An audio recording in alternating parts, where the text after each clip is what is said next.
noite. Seja muito bem-vindo ao canal. Estreia hoje o Jornal Parcial, com notícias locais do Parlamento Catarinense, de Santa Catarina, do Brasil e do mundo, com opinião e com ponto de vista da direita, dos fatos mais importantes que marcaram a semana. Aproveite e já se inscreva no canal, dê o seu joinha, ative o sininho para receber as notificações e não esqueça de compartilhar com os seus amigos.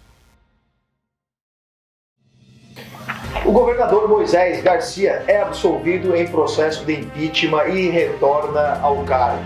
O Tribunal de Impeachment decidiu que não houve crime de responsabilidade do governador no caso do aumento salarial dos procuradores do Estado. Ainda que feito o que tinha que ser feito, salvar a vice Daniela, infelizmente, salvaria também o Moita.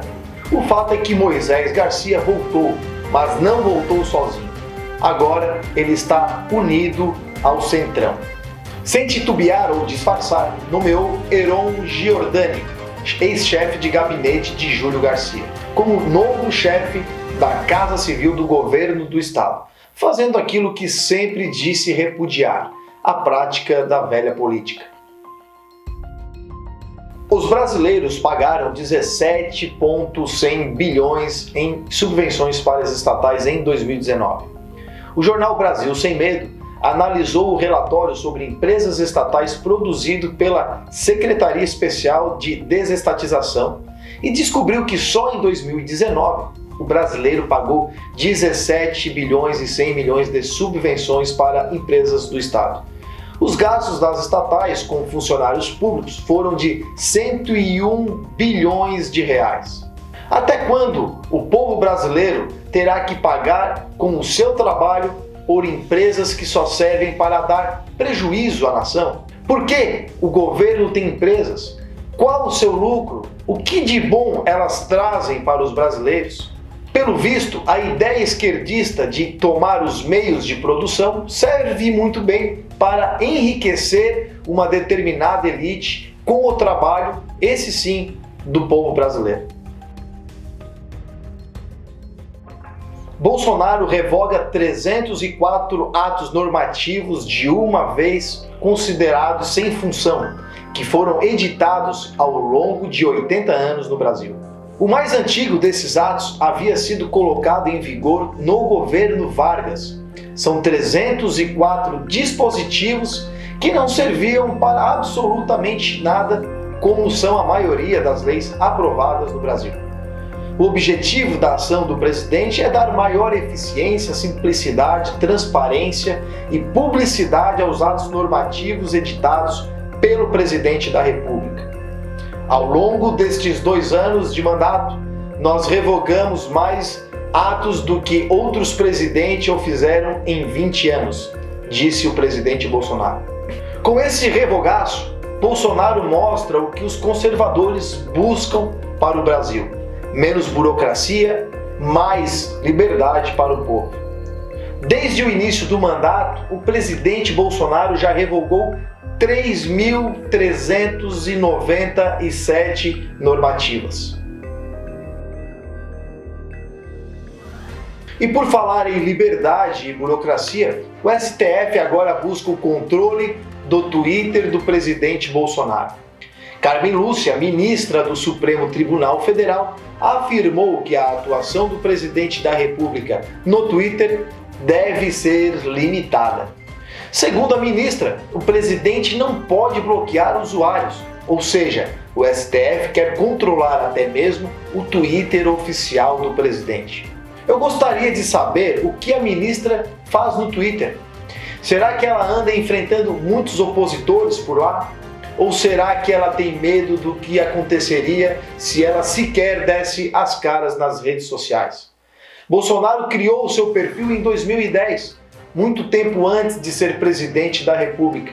E pior, o que ele tem é uma conta pessoal.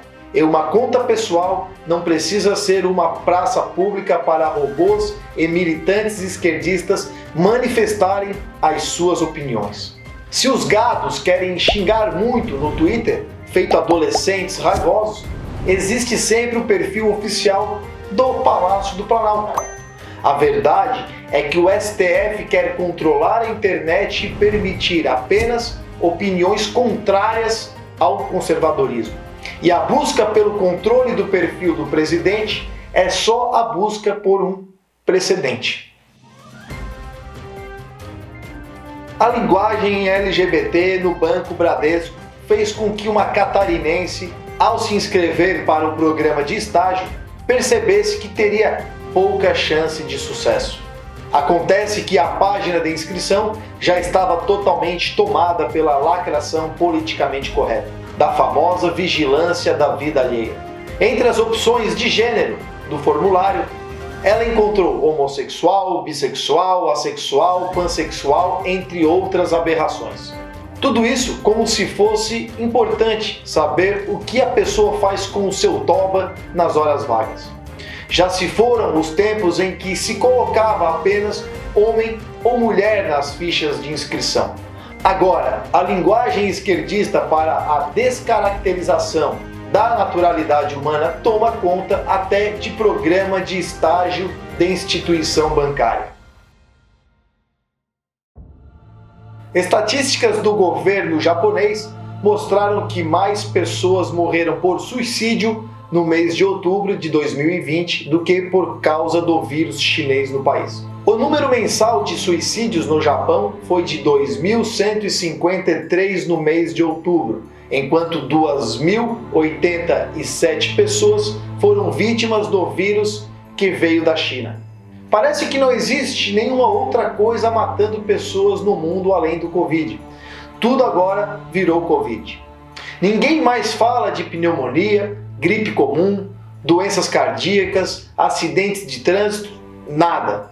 A única coisa que preocupa a grande mídia é atingir o número de 1 milhão de mortes profetizadas pelo virologista do Apocalipse. Enquanto isso, o povo pobre é oprimido e perde a sua liberdade de ir e vir, enquanto os jornalistas ricos ficam em casa escrevendo suas matériazinhas e pedindo o iFood.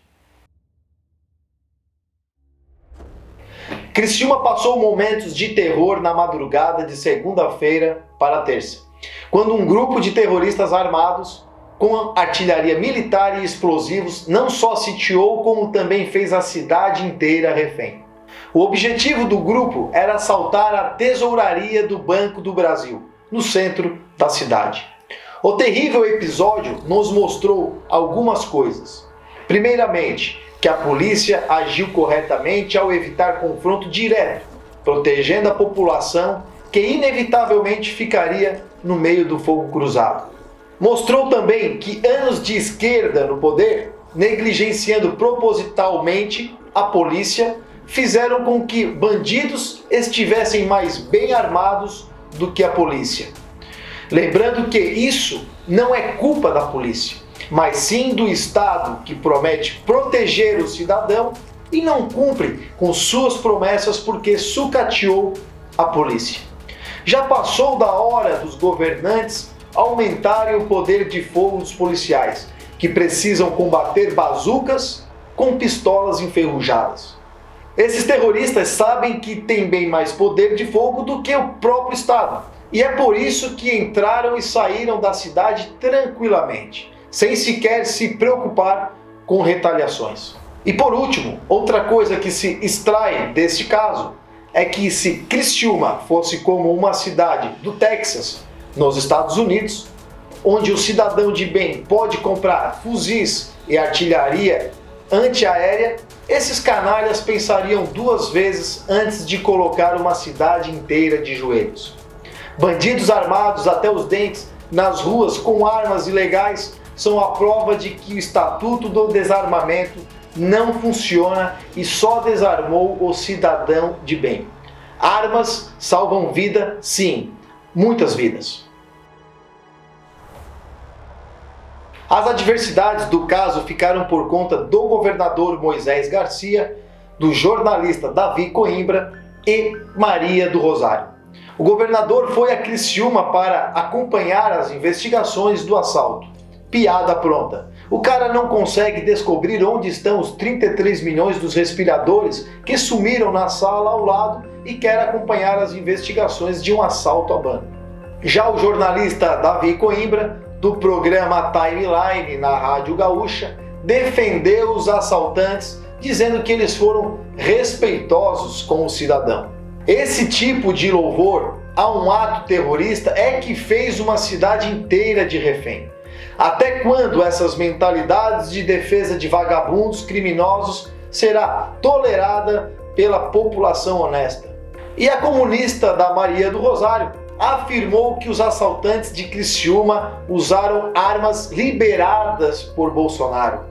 Ou seja, sem o mínimo de noção e a respeito do que aconteceu na nossa cidade, a Maria do Rosário acusou o presidente de ser o responsável final pela noite de terror que aconteceu em Criciúma. E ficou por isso mesmo. E tem gente que ainda vota nessa porcaria. Alguém lembra do Moro? Aquele da biografia, O que não estava à venda? Então, Sérgio Moro conseguiu um novo emprego. Ele será diretor na área de disputa e investigações da consultoria norte-americana Alvarez e Marçal, que atua como administradora judicial da Odebrecht, um dos principais julgados pelo ex-ministro na Operação Lava Jato. Que decadência para o Moro, de herói brasileiro a blogueiro de tabloide anti-bolsonarista, e agora vai trabalhar para quem julgava. É o fim merecido, anonimato e abandono da vida pública.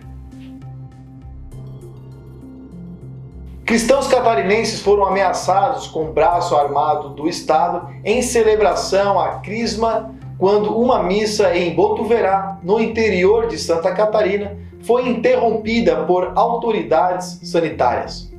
Segundo o pároco local, o episódio foi um atentado contra a fé católica e contra os católicos de Botuverá. Um sacrilégio, nas palavras do padre. O arcebispo de Florianópolis, que celebrava a missa, denunciou a perseguição contra cristãos em Santa Catarina. Para quem pensava que apenas os cristãos chineses eram perseguidos pelo governo, agora o vírus chinês está sendo usado para justificar o anticristianismo no Brasil. Em sua conta de Twitter, o ministro da Infraestrutura, Tarcísio Gomes, noticiou que o Brasil teve um superávit de 3 bilhões em outubro, o que já supera o aumento dos gastos públicos no enfrentamento à Covid-19. Segundo o ministro, esse é um sinal importante de aquecimento econômico e de controle das contas públicas, visto que o mercado previa um déficit de 8 bilhões. Apesar de toda a sujeira da mídia contra o Bolsonaro e de todo o establishment político lutando contra ele, o presidente continua mostrando a sua grande eficiência como gestor público. O deputado Gessé Lopes, de Santa Catarina, fez várias denúncias sobre professores e escolas que tentavam manipular a opinião pública e religiosa de seus alunos em Santa Catarina. Na escola Altamiro Guimarães, em Antônio Carlos, uma professora desfigurou um conto de fadas infantil para dizer que se tratava de uma história racista, apenas porque a personagem era branca. No Colégio Lapagés, de Criciúma, uma professora de religião foi flagrada falando mal do cristianismo e acusando a religião de ser machista e contra as mulheres. E a apostila do Sistema Anglo foi denunciada por conter notícias falsas sobre o presidente da República, cujo teor buscava a manipulação mental dos alunos contra o governo Bolsonaro e enaltecimento da ex-vereadora Marielle Franco. A Agência Estudos Nacionais desmentiu o site UOL, que publicou uma reportagem sobre um estudo a respeito de efeitos adversos supostamente causados pela cloroquina. Na verdade, a entidade responsável pelos estudos admitiu que os efeitos adversos seriam raros, se deram em apenas 6 casos e em doses que estavam muito acima do autorizado. Portanto, admitindo ser falsa a informação publicada pela UOL. Onde estão as agências de checagem de fatos denunciados a fake news do UOL? Parece que as agências servem apenas para fiscalizar a mídia independente e desqualificá-la quando ela denuncia os donos do poder no Brasil. Muito se fala sobre o liberalismo econômico no Brasil. Um tweet de Eduardo Bolsonaro nos lembra de como as pautas liberais são importantes para o governo de Jair Bolsonaro. Hoje temos reforma da Previdência aprovada, o maior programa de privatização e de parcerias do mundo, uma Secretaria de Desestatização, uma MP da Liberdade Econômica, a MP estudantil e a do futebol. Com Bolsonaro temos mais Brasil e menos Brasília. O liberalismo econômico é sempre bem-vindo para o nosso país neste governo.